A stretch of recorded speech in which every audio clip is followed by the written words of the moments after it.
recently cut open the Air Force One Fresh, which was the premium version of the regular Air Force One that claimed to fix all the issues that people have with Air Force Ones. But once we tested it and dissected it, not only were all those bold claims not true, but they were the opposite of what they claimed. It ended up being worse than the regular Air Force Ones. So after that video posted, the guys at Govan reached out and were like, hey, you want a premium Air Force One looking shoe? Well, we've got just that. So they sent me this pair to get cut in half to run through all the tests to see if it really is a premium Air Force One looking shoe or if it's just another Air Force One that has some claims that don't turn out to be true. And thanks to Govan for sponsoring this video. And if you want to save $25 off your purchase, just use the code Anvil25 at checkout. And I put links to these sneakers in the description and the code as well, so check them out below. So who is Govan? Well, it was founded by Robert Govan in 2021, but the story of Govan started in his childhood, where Robert grew up with fond memories of the classic silhouettes, the classic 80s basketball shoes. And then later in life, Robert went to Columbia and got his degree, and then he worked in the footwear industry for 25 years. He worked for companies like Reebok, Timberland, New Balance, Nike, and then he ended up leaving the corporate sneaker world, and it's just better to let him describe why. I started Govan to lead by example, to honor Black experiences, Black voices, to take my passion and love for 80s hip hop and 80s basketball, the genesis of sneaker culture, and channel that into a premium leather sneaker, handcrafted in Italy. Congressman John Lewis once told me that if you see something unjust, you need to do something. And after 25 years of working for the big footwear brands, I'm finally doing something. So it's really cool what they're doing, where they're taking these 80s basketball sneakers and hip hop and infusing it with Italy's finest leather and the craftsmanship, with the mission to give Black culture an authentic voice in the sneaker industry. And so I thought it was a really interesting approach and a mission statement from Govan. So let's see how Govan fares and start testing this shoe. So let's start with the leather first. So this leather is a full grain chrome tanned leather, and it's a LWG gold certified leather from Italian tanneries, and its thickness is about 1.4 to 1.6 millimeters thick, so pretty on par with the Air Force Ones. But as for the quality and the grade of this leather, well, we graded the Air Force Ones, and both of them were clearly just C grade leather with that really heavy plastic coating and the fake print and very little grain. But this leather on the Govans, if we look at the cross section, you can see there's a really thick layer of grain. It's so thick that I don't know if they've even removed any of that top bit of the grain, because you can still see all the pores and the hair follicles in the cross section. And it's topped with a layer of pigment instead of plastic like the Air Force Ones. And to show that we burnt the Air Force Ones, to show you what I mean by plastic melting and just bubbling and being nasty, versus when we burned the Govans, you can see that nothing melted, nothing sizzled. It was just that top coat of the leather and the pigment burning. We also put the macro lens on top of the leather, and so you could see that it's not a fake print embossed into the leather like we've seen in the Air Force Ones to hide the fact that it's a terrible leather. So to me, the Govan's Italian leather is pretty clearly a B grade leather. And so what are the advantages of pigment over the plastic coating like we've seen in the Air Force Ones? Well, the biggest and the most important thing is that it doesn't crack and it doesn't split and flake off like the plastic coating on the Air Force Ones. And almost as important, the pigment doesn't separate from the leather underneath like the plastic coating does, like all the Air Force Ones do. And it also doesn't create that impermeable layer on the top of the leather like the Air Force Ones that stops you from conditioning your leather, stops you from treating the leather, and prevents you from actually caring for your shoes. So pigment just helps your shoes look better for longer, and it's not a tactic to hide really terrible leather, and that's why I consider it a higher quality on our grading system. And then as for the lining, it's a calf skin lining, which was chosen to help with the staining problem that the Freshes were supposed to help, but the Fresh, they put a terrible plastic fake leather on the inside, and the problem is it doesn't breathe at all. It's like wrapping a plastic bag around your foot. Please, sir, put some shoes on. What, you don't like my bags? But how does it actually fare when it comes to the staining? Well, we gave it the ketchup and mustard test, the hot dog test, to see how it fared. And this is where the plastic coating really shines for these shoes. Because it's that impermeable plastic layer on top, it doesn't allow the ketchup and mustard and other stuff that's going to stain your shoes to sink into the leather. Whereas this pigment on top, it does. So if you look at the two, the Govans did take a little bit more staining than the plastic coated Air Force Ones. But when it comes to the lining, it didn't stain nearly as bad as obviously the fabric lining, and did about as well as the fake plastic lining or the fake leather lining. And so technically for staining, the Air Force Ones are better. But you know, if you're really looking at it for what it is, would you rather have a leather that stains slightly less, that's absolutely terrible, or something that will take a little bit of a stain, but is a significantly higher quality leather that breathes more, it's going to age better, and doesn't separate like plastic does. So that covers the leathers in this shoe, but if you're a real leather nerd like I am and you appreciate a good veg tan shoe, they also have this nice veg tan version that I'll also put in the description. It's worth taking a look at, and it's a lot higher quality leather than either of these two. It's a nice Italian veg tan. So, and then if we move to the outsoles, so the two Air Force Ones have the exact same rubber outsoles. It's just Nike's typical rubber, versus the Govans have a natural rubber outsole, and allegedly it's softer and it has more rebound than the Air Force Ones, and allegedly it's a lot more expensive to make this type of outsole. So how soft is it? Well, we put the durometer tester on the two Air Force Ones, and they're both around 75 Shore A, so pretty hard. That's actually up near like the work boot rubber range. Then we put the durometer tester on the Govans, and it came in at a 55. So significantly softer, and you can really feel, and you can even see how much softer this outsole is. But the problem with softer outsoles is they're prone to wearing out faster. And so yeah, they might be a little bit softer underfoot, they might be more squishy, they might even give you a little more grip, but they are prone to wearing out. So fortunately for you guys, we ran a test where we do the ball drop test in about 20 seconds, and we already looked at the thickness of this outsole, and it's literally twice as thick as the Air Force Ones. So that little bit you lose in the durability and the longevity is made up by literally making it twice as thick. But what about the claims of the Govan outsole having more rebound and being a more responsive rubber? Well, we want to do the bearing drop test on just the rubber alone to see how the rubber would react. So the Air Force Ones, they bounced up 9 to 10 inches, and the Govans bounced up 19 inches, so nearly double on just the rubber alone. And then we also wanted to do the full bar drop test, because the rubber doesn't tell the full story of the shoe alone, because the Air Force Ones, they've got a layer of foam, and they've got the insole embedded within the foam, and they have that thick outsole that has this structure on the inside. And so to really test it, we want to do the bar drop test as well.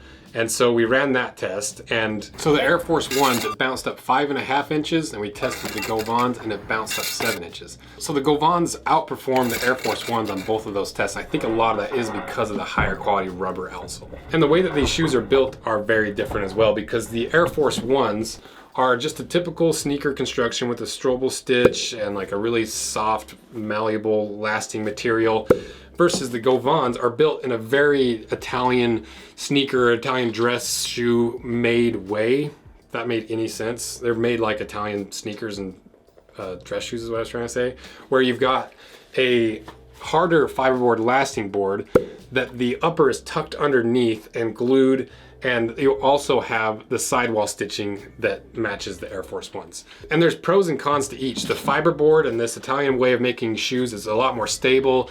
It compresses those columns, that structured outsole, in a more even way, and it's a lot more rigid and doesn't flex around nearly as much, which can also be a con, because if we look at the Air Force Ones, the Air Force Ones are more flexible. Well, you can feel more of the actual technology underneath of your feet because you don't have that thick lasting board, and it's a much more affordable and quicker way to make a sneaker. But like I said, they're both cup soles and they're both sidewall stitched, so it's quite literally, if you took an Air Force One to an Italian sneaker factory and it's like, we want this made in an Italian way, they would pop out looking just like this and built just like this. So now to the final test before we cut these things in half. The biggest thing that people are always freaking out about Air Force One is the creasing. So to test how these shoes crease, because we did this in the previous video with the Freshes, and the Freshes failed miserably. They were horrible. So we wanted to do the same test that we did with these two shoes, where we creased it over and over again and checked it out at various points to see how it reacts. So after about 10 flexes, they looked pretty similar to the regular Air Force Ones. After 20 flexes, they looked pretty similar to the Air Force Ones, but looked like they're starting to crease just a little bit more. By 50 flexes, there was a little bit of a difference between them. And then by 150 creases, there is a difference between these two. It looks like the regular Air Force Ones are creasing less than the Govans. And so I also wanted to take them to the gym in the same way we did with the Freshes, to really actually wear and tear, put some real world wear and tear on them.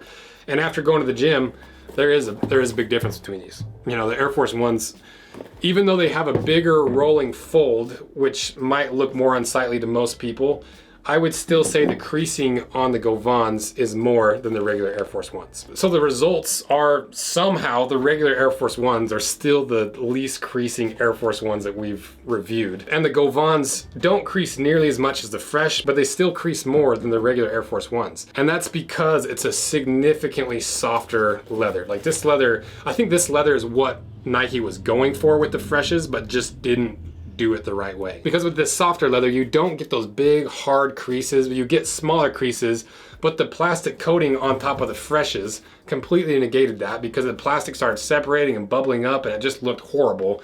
Whereas this is pigment isn't enough of a layer where it will actually separate like the plastic layer does. It holds on to the leather underneath because it's just a microscopic layer of basically paint. The real value of a higher quality leather like in the Govans is its ability to look better for longer. And it's kind of a long explanation, but I think it's an important difference to go over because it's not as simple as does it crease more or does it crease less. It also, you have to take into consideration how it's creasing and why it's creasing and what it's going to look like down the road. And that's why we talk so much trash on these, because from day one they're garbage, and from here on forward they're just going to get worse and worse. So now let's cut these in half and see how they're structured on the inside and really compare the internal components and see what's what.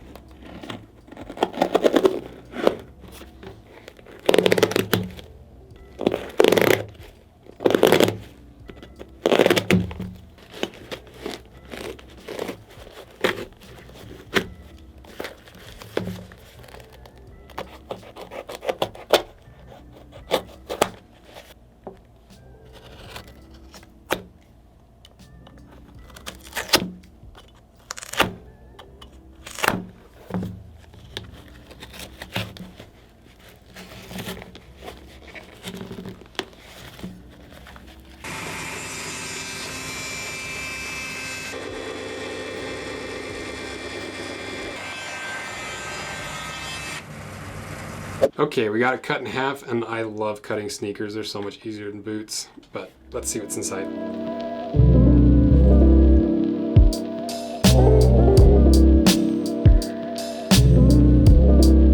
So really pretty basic on the inside, especially compared to the Air Force Ones that have the air unit that's surrounded by foam with the outsole, and this, you know, the Air Force Ones are pretty complex.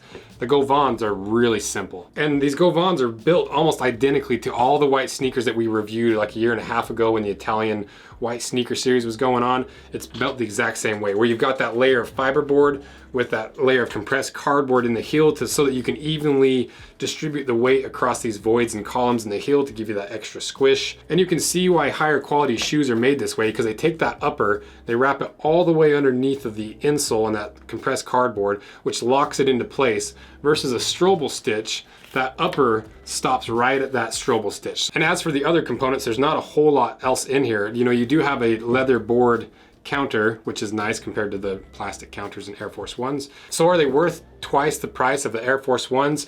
Well, if you compare them to the Air Force Ones, you get a significantly better leather. You get a much better outsole. It's softer and a lot thicker. They're gonna be more durable. They're gonna last longer. Maybe not twice as long as an Air Force One, but they're definitely gonna be more durable, and they're gonna be more comfortable. So do those things make the Govans worth twice the price of an Air Force One? Well, it's a pretty complicated question, because if Nike was making the shoe, they could sell this Govan shoe for a lot less than Govan sells it, because they pump out millions of pairs a year. They have several different factories in several different countries. They have questionable wages and ethics and how they treat their employees. And they have an endless amount of marketing money and ways to promote their products. So if Nike was making this shoe at twice the price of the Air Force Ones, I would say it's overpriced. But Govan is a four-man team making a high-end, small batch, Italian-made production shoe, and they don't have the same capabilities to drive the price of this shoe down like Nike does. Because they have to front all the money for this investment up front. They've got to pay for all the new molds. They have to pay for the patterning. They have to pay for supplies. They have to build the supply chain. They have to build the processes. So Govan, there's no way for them to make shoes as cheap as Nike does. So if Nike was making this shoe, it'd be overpriced. But with Govan, I think it's a pretty fair price. And I don't think they're making a killing on these shoes. I think they're a fair price for how small Govan is. But do you get more value out of a $240 shoe compared to a $110 to $140 shoe? Are they gonna last twice as long? Are you gonna get twice the amount of wears out of a Govan compared to an Air Force One? To be honest, probably not. But the real advantage of the Govans it comes from how they look while you're wearing them over the course of the lifetime of the shoe. So if your personal value equation heavily skews towards quality over the lifetime and quality materials and the fusion of this minimalist Italian premium sneaker with the classic 80s silhouette, then it's a great value. But if you base your value off of how long they'll last, you're not going to get 2 times the amount of wears out of this compared to an Air Force Ones. So in that terms, they're not a great value. But if you value supporting a small company that is actually trying to make a change in this industry and trying to make a difference by doing things differently than what Nike has done, and you want to support these small brands, this is a small brand. It's four guys making this brand. And I probably have a little bit of a bias towards small brands because I have my own small leatherworking company, and this whole YouTube channel is a small business.